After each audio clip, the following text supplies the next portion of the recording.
Welcome back to Summary Judgment. I'm Aaron Von Flatern, and I'm here again with my law partner, Josh Fogelman. We are the co-founders of FVF Law, a law firm in Austin that's dedicated to changing the way people perceive personal injury law, especially in Central Texas.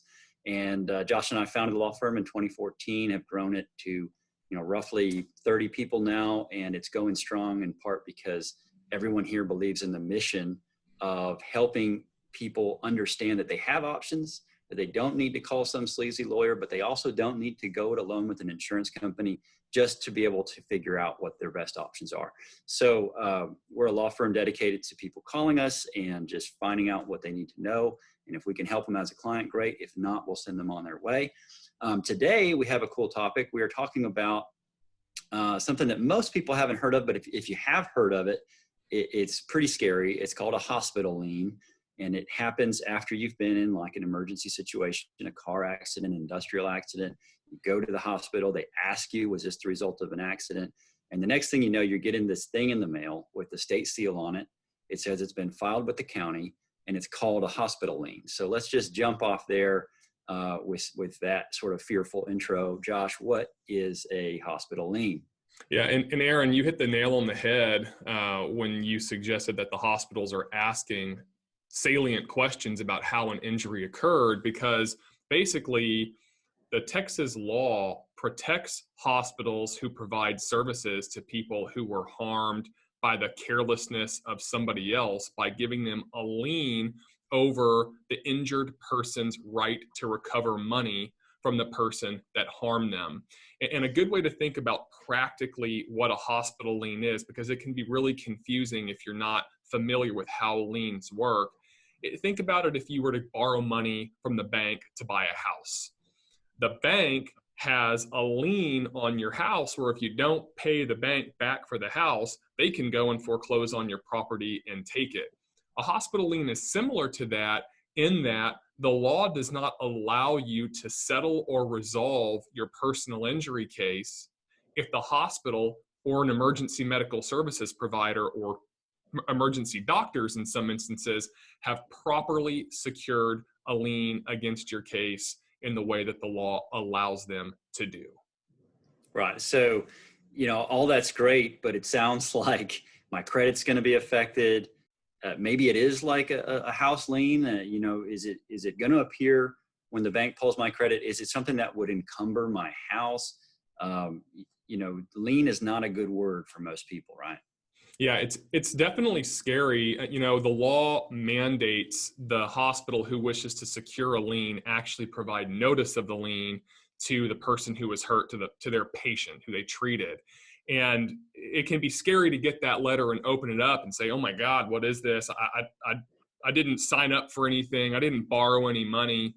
But the law also mandates sort of the extent of the lien. And the reality of it is, it's not borrowing money from a bank. And so unlike a loan or credit card debt or something like that, the impacts of the lien aren't that far reaching. The law is pretty clear about how far the lien will go, and it really only extends to a person's claim for personal injury damages against the party that harmed them.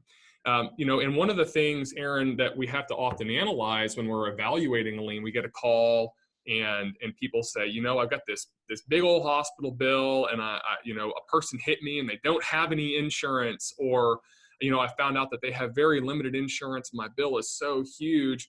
We can talk to them about, well, let's talk about your own insurance coverages, right? Because a lot of people out there on the roads have what we call uninsured or underinsured motorist coverage that can protect them on their own auto insurance policy, that protects them from being harmed by someone who doesn't have a whole lot of their own auto insurance, or who might not have any auto insurance at all.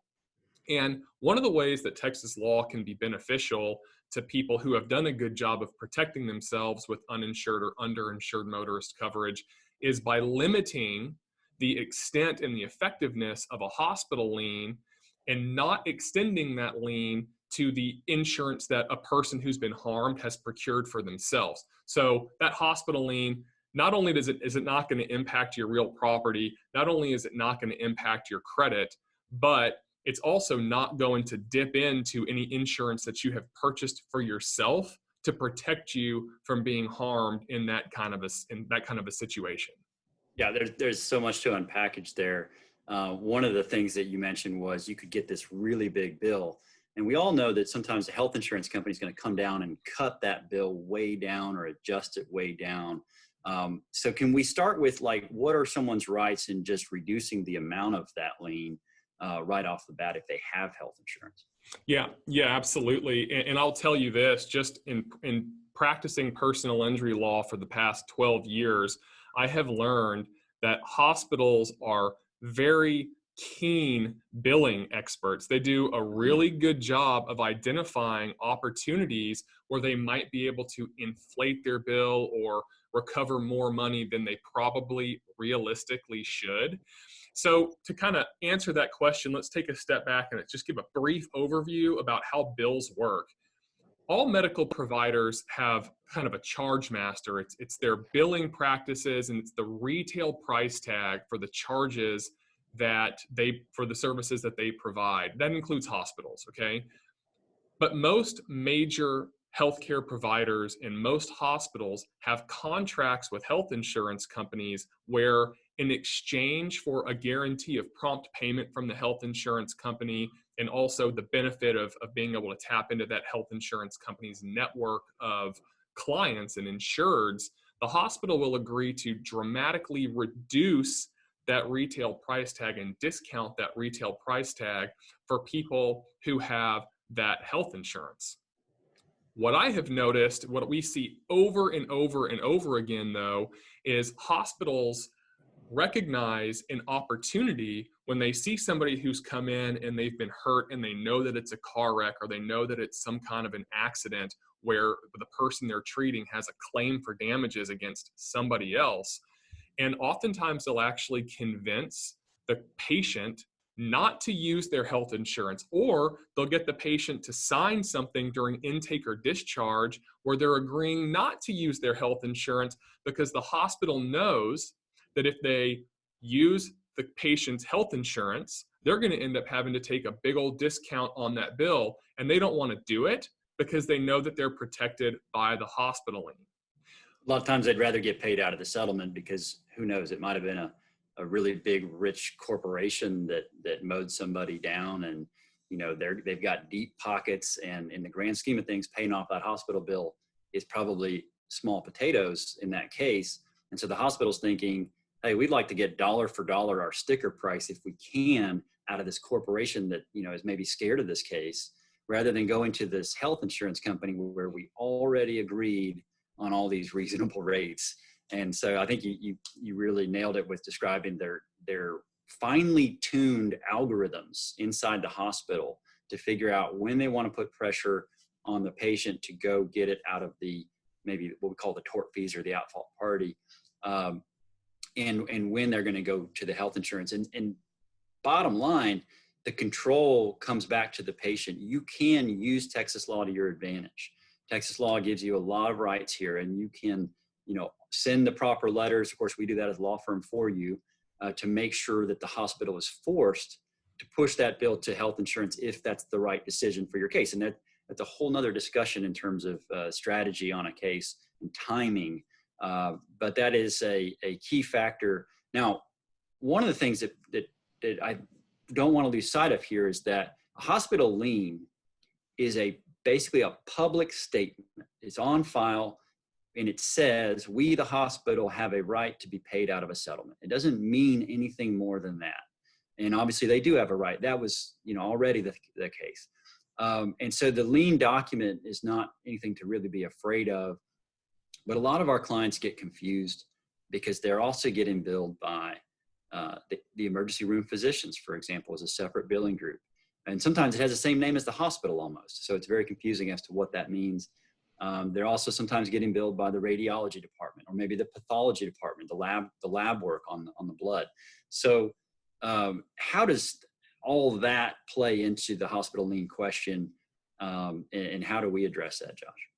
Yeah, so one of the biggest concerns that our clients usually have, and one of the biggest issues that we have to help them with, is they come to us and, they've gotten some medical bills in the mail and they're not quite sure what to make of them, because oftentimes they're cryptic in nature as far as who they're from.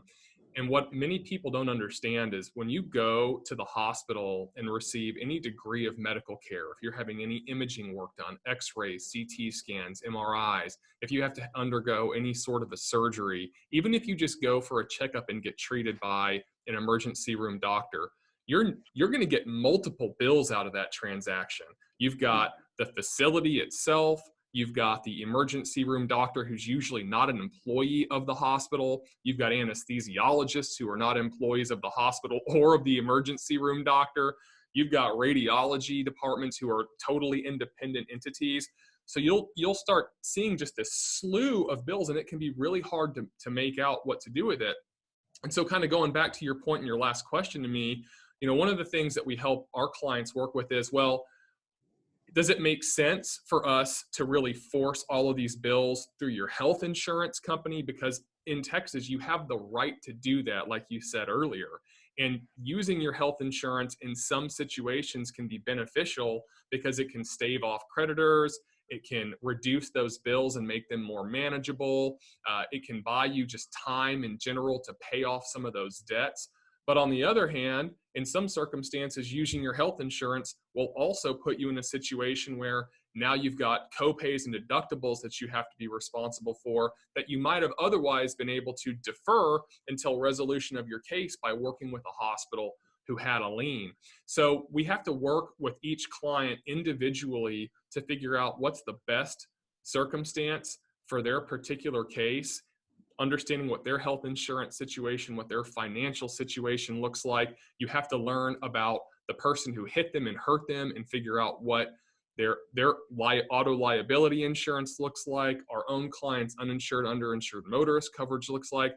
There are just a lot of factors, and it can become really complicated. Yeah, we haven't even mentioned the no-fault benefits that a lot of clients have on their own policy in the form of what's called personal injury protection coverage, which is something that you want to strategically deploy in these cases, because you have some billers that are going to be very antagonistic and very quick to try to harm your credit, and other billers that are totally willing to wait for the outcome of the case. And so you don't want the biller who's willing to wait to gobble up all of what we call the PIP money that you've paid for, that you pay premiums for, and then leave you in a bad situation where you've got to be making payment arrangements to avoid your credit getting hurt. The bottom line from all this, in my opinion, is this is why if anyone in my family gets in a car accident and they ask me, is this serious enough for me to call a lawyer? Like, yes, there are so many decisions to make. There's a decision tree that is unfolding before you after the minute a car crash happens. And the insurance companies are waiting, for you to make some of these wrong decisions so that they can take advantage of, for example, those adjustments that your health insurance company has negotiated with the hospital. You pay premiums to that health insurance company to enjoy the benefits of those adjustments. And the at-fault insurance company also would like to enjoy the benefits of those adjustments without having to pay any of it. In other words, the negligent party is getting some benefits that you've paid for. And that's not always the right choice, okay? So it kind of depends on how big the policy is and how serious your injuries are. And you may have at some point to make some really serious decisions about which billers you're going to take care of if you've been, let's say you've been catastrophically brain injured and you can't employ yourself, you can't parent, you can't do the exercise, all the stuff you'd like to do. And you certainly can't pay every single medical bill that you've received in that case. Maybe there's $1 million in billing. And there's just not enough insurance coverage because you just don't have that insurance policy and the other party doesn't either. In those cases, you're going to have to make some strategic decisions. And the bottom line is there is no harm in calling a law firm as long as you kind of check their credentials ahead of time. Obviously, if you're local, call FVF Law, but otherwise just get informed before you start, going into the deep end on this stuff, because it gets thick, really fast. Yeah. And Aaron, are there things that we can do as a law firm when we see a big inflated hospital bill and a client who's being pressured by a hospital to pay this huge bill? Are there some things that you've been able to Yeah. do successfully in the past to help actually offset some of that debt for the client? Yeah, there's kind of a couple things they're the main things. And one of them is we just lean on the structures that we've already built as a law firm and some of the relationships we have with some of these hospitals, and try to figure out where the pain point is and see if they're willing to come, to a reasonable term with us. And then if that doesn't work, unfortunately, we may have to file a lawsuit on our client's behalf. I've done that before with a hospital that was double billing. They had been paid already, but they realized that they could take advantage of a loophole and then send another bill to the client for their full sticker price. And it was abusive, and we pointed that out, and they immediately, backed down. There are just there's a lot of confusion, I think, even at the hospital level when these things get deep, because a lot of times they don't know the layers of insurance coverage, and they don't know, say, what our clients' resources are or the at-fault party's resources are.